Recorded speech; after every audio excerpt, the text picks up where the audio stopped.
Alright, hey you guys, we are on to the next thing. We're going to be talking about linear inequalities. We're going to start with the basics and just simply how do we graph linear inequalities. And in case you forgot, that's what these funky symbols are. You have less than, greater than, less than or equal to, or greater than or equal to. Now, depending on your sign depends on what your line is going to look like when you graph them.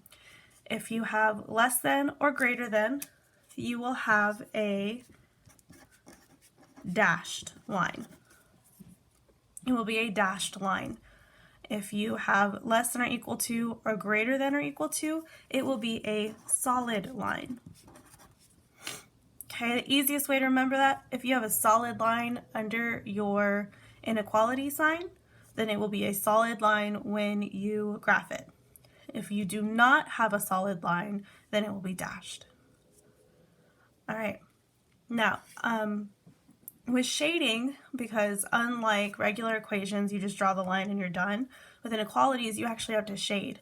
And if you have a less than or equal to sign, you will be shading below. If you have a greater than or equal to sign, you'll be shading above. And with inequalities, it gives you a range of solutions that you could possibly have, not just like one specific set. So with your solutions, it'll be all points in the shaded region and points on a solid line. It has to be on a solid line, not on the dashed line, not on the dashed line. All right, so here we go. Let's go through example 1. We have y is greater than 1/4 x minus 5. Now, for right now, I'm going to ignore the fact there's an inequality sign, and I'm going to look at this just like slope-intercept form. Y equals mx plus b. So I need to identify my slope. Remember, if we're looking at y equals mx plus b, remember this is my slope. Okay, that's my slope. So if we look at the same exact spot on this equation, it's the coefficient of x. It is the number directly before x, the coefficient. This is the coefficient of x. That is my slope. So my slope is 1/4. Then I need to identify my b, or my y-intercept. Okay, this is going to be my b, or my y-intercept. So look in the exact same spot here, and it's going to be the number that's added or subtracted there at the end. And that number is -5. That number is -5. Now I need to look at my sign to see how I need to graph it. Is my line going to be solid or dashed? Am I going to shade above or below? Well, I have a greater than symbol, so I'm going to come over here to my references, and I have a greater than symbol right here, and according to that, I will have a dashed line. So when I come over here, I will have a dashed line. Again, it's greater than. Nope, nope. Oh, right here, I have a greater than symbol, so I must be shading above. Now, once I have all of the information that I need, I can use this to graph my line, my inequality. So remember, B for beginning, start at -5 at your y-intercept. 1, 2, 3, 4, 5. There's your -5. And my slope is 1/4. Rise over run. So I'm going to rise 1. I'm going to rise 1, and I'm going to run 4. 1, 2, 3, 4. I'm going to put a dot, and I'm going to do that until I have multiple ones. Rise 1, 1, 2, 3, 4. You go in the opposite direction. Down 1, 1, 2, 3, 4. So on and so forth. Have at least 2 dots. 3 is preferable. Even put as many on there as you can. Okay, and then I'm going to connect the dots. And guess what? I messed up. What kind of line are we supposed to have? We're supposed to have a dashed line. So this needs to be dashed, dash, dash, dash, dash, dash. Okay, so we're going to pretend like those are dashed. Let's see, I can make it thicker. Dash, dash, dash, dash, dash, dash. Okay, make sure yours is dashed. If you drew a straight line like I did, please erase it and go back and make sure it is a dashed line. All right. Now, it says, so there's my line, it's dashed. And I need to shade above. I need to shade above. And if you're not sure which way is above, I know when I was first learning this in school, I was like, I don't get it. I'm super confused. Take your pen, pencil, whatever you're shading with, and put it on the line and just go up. On the line up, on the line up, on the line up. And you can start to see that all of this is considered above the line. And so anything in the shaded area is considered a solution to this inequality. So I need to circle the points that are solutions. So if I'm looking at 2, 4, I'm going to go to the right 2, and I'm going to go up 1, 2, 3, 4. 1, 2, 3, 4. There's a solution. It's in the shaded region. So yes, this is a solution. 0, 0, right here. Shaded region, yes, it's a solution. -1, 7 is way up here. 1, 2, 3, 4, 5, 6, 7. It's in the shaded region.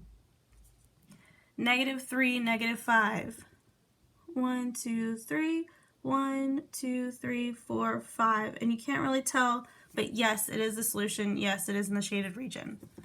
Now, if we found one that was on the dashed line, or if we found one in the not shaded area, then it would not be a solution.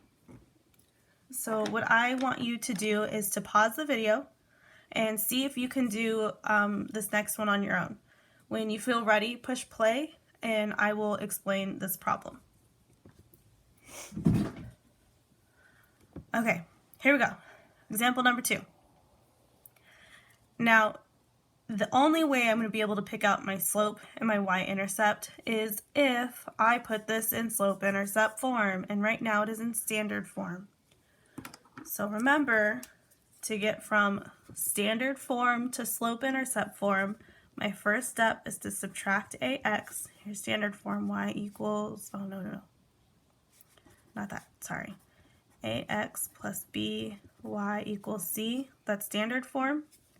So I need to subtract ax, and then you need to divide by b. So here's my ax term. I need to subtract, and my ax is -3x. Well, what happens when you have a double negative? You have to add.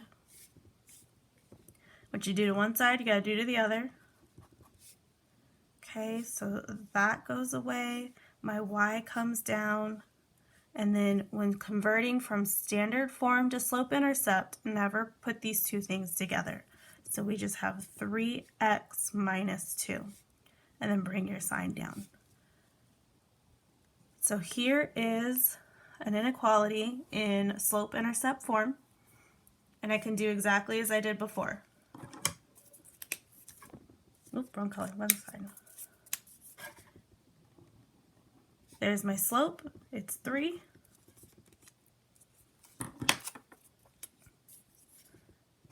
Here's my y-intercept, it's -2.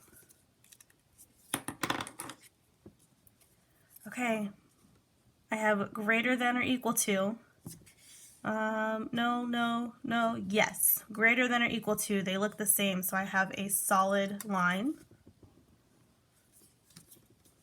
And then again, greater than or equal to, no, yes.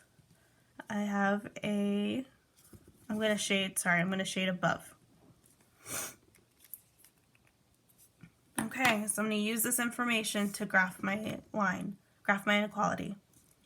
So I'm going to start or I'm going to begin at -2, and my slope is 3, rise over run, so I'm going to rise 3, 1, 2, 3, and I'm going to run 1. 1, 2, 3, 1, 2, 3, 1, so on and so forth. It is a solid line because I'm paying attention this time. Solid line, connect the dots, draw arrows.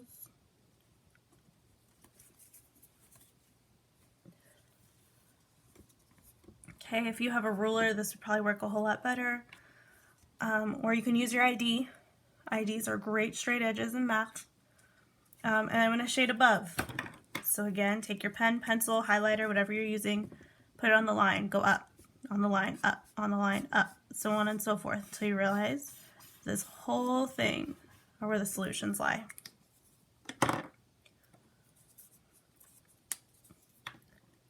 Okay, and last part, we got to figure out what are the solutions. So we have 2, 4. 2, 1, 2, 3, 4 right here. Yep, it's in the shaded region. It's a solution. 0, 0 is right here. Yep, that's a solution. -1, 1, 2, 3, 4, 5, 6, 7. Yep, that's a solution.